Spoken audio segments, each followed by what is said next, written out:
ఎన్నో ఏళ్లుగా ఎదురు చూస్తున్న ఎస్సీ వర్గీకరణ తెలంగాణలో త్వరలో కార్యరూపం దాల్చనుంది. ఎస్సీ వర్గీకరణపై సుప్రీంకోర్టు తీర్పును అమలు చేసేందుకు అవసరమైన చర్యలు తీసుకోవాలని అధికారులకు తెలంగాణ సీఎం రేవంత్ రెడ్డి సూచించడంతో వర్గీకరణకు అడుగులు పడ్డట్టయింది. సబ్ కమిటీ సూచనల ఆధారంగా ముందుకు వెళ్లాలని ఆదేశించారు. ఎస్సీ వర్గీకరణపై 60 రోజుల్లో ఏకసభ్య కమిషన్ రిపోర్టు సమర్పించాలని దిశానిర్దేశం చేశారు.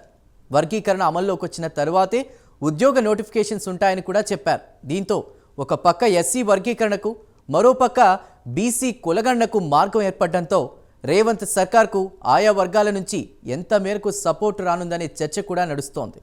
Have a look.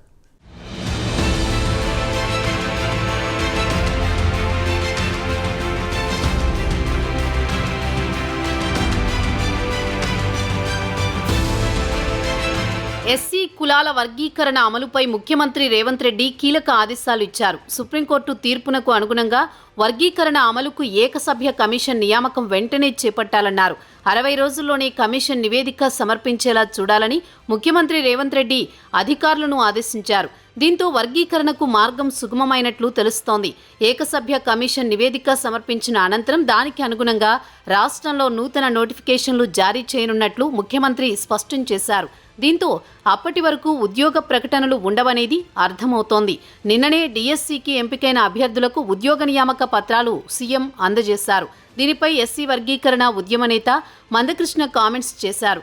వర్గీకరణ జరిగి ఉంటే మాదిగలకు ఇంకా ఎక్కువ ఉద్యోగాలు వచ్చేవని అన్నారు. దీన్ని దృష్టిలో ఉంచుకునే రాబోయే ఉద్యోగ ప్రకటనలు వర్గీకరణ జరిగిన తర్వాతే ఉంటాయని ప్రభుత్వం చెబుతుందని విశ్లేషకులు అంటున్నారు.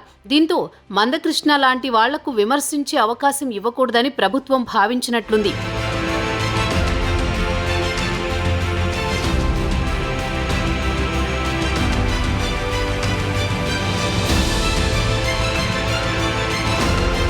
ఎస్సీ వర్గీకరణ అమలు, బీసీ సామాజిక వర్గ ఆర్థిక కుల సర్వేపై రాష్ట్ర సచివాలయంలో ముఖ్యమంత్రి రేవంత్ రెడ్డి బుధవారం సమీక్ష నిర్వహించారు.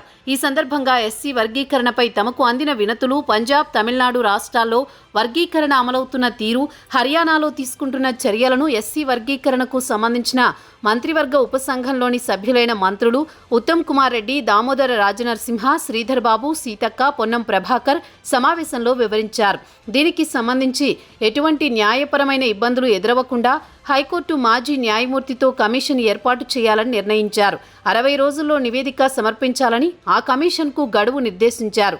అదేవిధంగా ఎస్సీ జనాభా లెక్కలకు సంబంధించి 2011 జనాభా లెక్కలను పరిగణలోకి తీసుకోవాలని నిర్ణయించారు.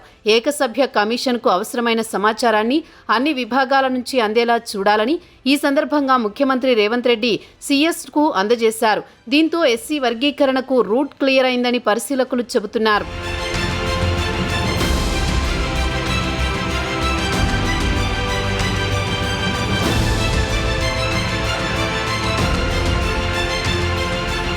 మరోవైపు తెలంగాణ రాష్ట్రంలో వర్గీకరణ ఎలా అమలు చేయాలి, ఉపకులాలకు ఎలా గ్రూపులు కేటాయించాలి అనే దానిపై ఇప్పటికే మంత్రివర్గ ఉపసంఘానికి వినతులు అందాయి. వాటిపైన సమావేశంలో విశ్లేషించారు. వాటన్నింటినీ ఏకసభ్య కమిషన్కు అందజేయాలని నిర్ణయించారు.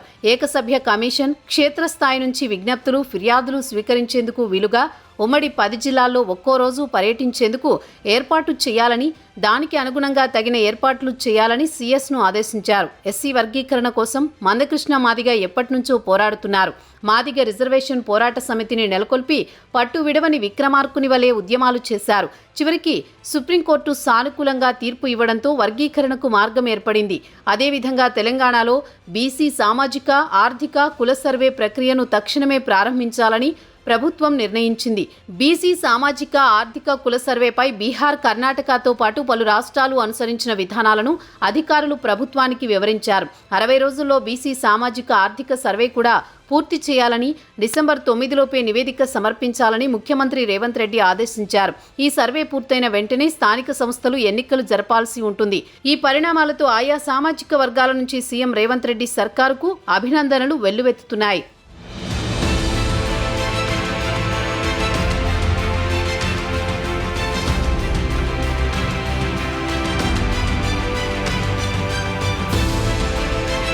ఎస్సీ వర్గీకరణ, బీసీ కులగణన రెండు అంశాలు ఎంతో కీలకమైనవి. ఈ రెండింటిని ఒకేసారి చేపట్టి కాంగ్రెస్ ప్రభుత్వం విమర్శలకు నోరు మూయించే విధంగా చేసిందని రాజకీయ విశ్లేషకులు చెబుతున్నారు. గత ఎన్నికల్లో మందకృష్ణ మాదిగ అవుట్ రైట్గా బీజేపీకి సపోర్ట్ చేసిన సంగతి తెలిసిందే. మరోవైపు బీసీ ఉద్యమ నేతగా చెప్పుకుంటున్న ఆర్ కృష్ణయ్య తన స్వార్థం కోసం ప్రతిసారి ఏదో ఒక పార్టీ నుంచి ప్రజాప్రతినిధిగా ఎన్నికవుతున్నాడని విమర్శలు వచ్చాయి. ఈ నేపథ్యంలో ఉద్యమ నేతలను కట్టడి చేసే విధంగా కాంగ్రెస్ ప్రభుత్వం అటు వర్గీకరణకు ఇటు బీసీ కులగణనకు ఒకేసారి ఓకే చెప్పినట్లు తెలుస్తోంది. చూడాలి మరి ఏం జరుగుతుందో 2 నెలల్లో.